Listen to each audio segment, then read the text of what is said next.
আমি যে কফিটাও পর্যন্ত বাসায় খাই সেটাও কিন্তু উটের যে মিল্ক আছে স্পেশালি ওটা আমি ইউজ করে খাই। প্রতিবারই কিন্তু উটের মাংস আমাকে গিফট করা হয়। যেমন এনজয় করছি, মানুষজন চিনছে, আবার তেমন কিছু পাবলিক আছে খুব গালিও দিচ্ছে। বলিউড বলেন, হলিউড বলেন, এনাদের কিন্তু সিনেমা থেকে কিন্তু এনারা বেশি ওপেনিং এ থাকে। আমি যখন বাংলাদেশে আসি প্রতিবারই কিন্তু উটের মাংস আমাকে গিফট করা হয়, আমি নিয়ে আসি, এবারও এনেছি। আমি যে কফিটাও পর্যন্ত বাসায় খাই সেটাও কিন্তু উটের যে মিল্ক আছে স্পেশালি ওটা আমি ইউজ করে খাই। এটা কিন্তু অনেকে জানে না, কিন্তু এটা কিন্তু খুবই হেলদি। অ্যান্ড উটের মাংসগুলো তো যারা ওখানকার তারাই গিফট করে, কারণ তারা তো উটের মাংসই মানে ইউজ টু খাওয়া নিয়ে, ওনারাই আমাকে দিয়ে দেয়। আমি প্রতিবারই যখন আসি দুবাই থেকে আমি নিয়ে আসি, আমার কাজিনদের, রিলেটিভসদের আমি ইনভাইট করি। আর যেহেতু ঈদ সবাই বাসায় আসবে সেহেতু একটু বেশি বেশি করে নিয়ে আসা হয়েছে। আর মিল্ক তো আসলে আমার ফ্যামিলির সবাই খায়, যেটা আনা হয় দুধগুলা উটের, সেটা ওখান থেকেই আনা হয়।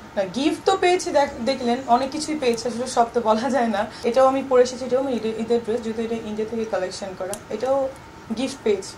অ্যাকচুয়ালি গিফটই পাওয়া হয় এটা। হ্যাঁ, আমি দেখেছি যখন কিনেছি, দুটোই কেনা হয়েছে, পিঙ্ক একটা, এই কালার একটা, মান্নাবার থেকে কেনা।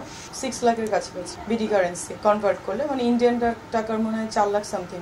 এটা ফুল ডায়মন্ড, এটা বলা যাবে না কত দাম, এত বললে পরে ট্যাক্স কোম্পানি ঘোরাঘুরি করবে আমার পিছে। যদিও গিফটে ট্যাক্স দেওয়া লাগে না, তারপরেও বললে ঝামেলা। দেখি ইদানিং মানুষজন ফোন করতেছে আমাকে। এখনকার ব্যস্ততা হচ্ছে প্রচুর টিভি চ্যানেল ফোন করছে, প্রচুর ইন্টারভিউ বেড়েছে, এবং সাথে প্রচুর ওপেনিং এর কাজ প্লাস সিনেমার কাজও বেড়েছে।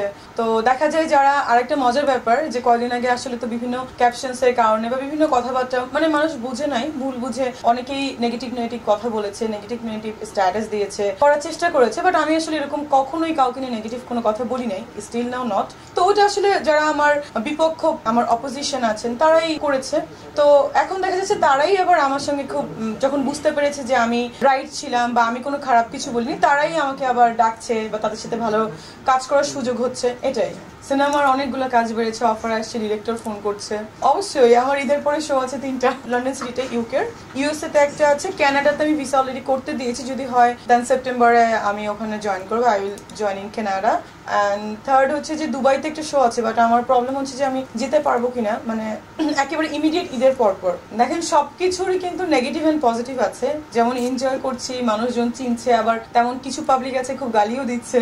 তো লাইক দিস, তখন আসলে ভালো লাগছে না। ফার্স্টের দিকে আসলে খুবই খারাপ লাগতো, বাট এখন মনে হচ্ছে যে না, আসলে সমালোচনা করাটা বেটার, তাহলে আমি নিজেকে আরো শুধরাতে পারবো। বলিউড বলেন, হলিউড বলেন, এনাদের কিন্তু সিনেমা থেকে কিন্তু এনারা বেশি ওপেনিং এ থাকে, ওপেনিং করে, বা বিভিন্ন ব্র্যান্ডের সঙ্গে তারা যুক্ত হয় ব্র্যান্ড অ্যাম্বাসেডর হিসেবে। তারপর বিভিন্ন প্লেয়াররাও কিন্তু এটা করে। আপনি ইন্ডিয়াতে বলেন, বাংলাদেশে বলেন, সাকিব আল হাসান থেকে শুরু করে মাস্টাফি ভাই, each and everyone, Taskin, everyone কিন্তু বিভিন্ন ব্র্যান্ডের সঙ্গে আছে। কারণ সিনেমা করে তো দেখেন একটা সিনেমা শেষ হলো, আর্টিস্টরা কিভাবে, মানে তাদের তো একটা কোম্পানির সঙ্গে যুক্ত হলে তো বিভিন্ন, মানে মান্থলি একটা রেমুনেশন পাচ্ছে, বা বিভিন্ন তাদের টাকাও তো প্রয়োজন হয়। লাইক দিস, আমার তো মনে হয় এটা একটা ইন্টারন্যাশনাল থিং যে লঞ্চিং করা, কিন্তু বাংলা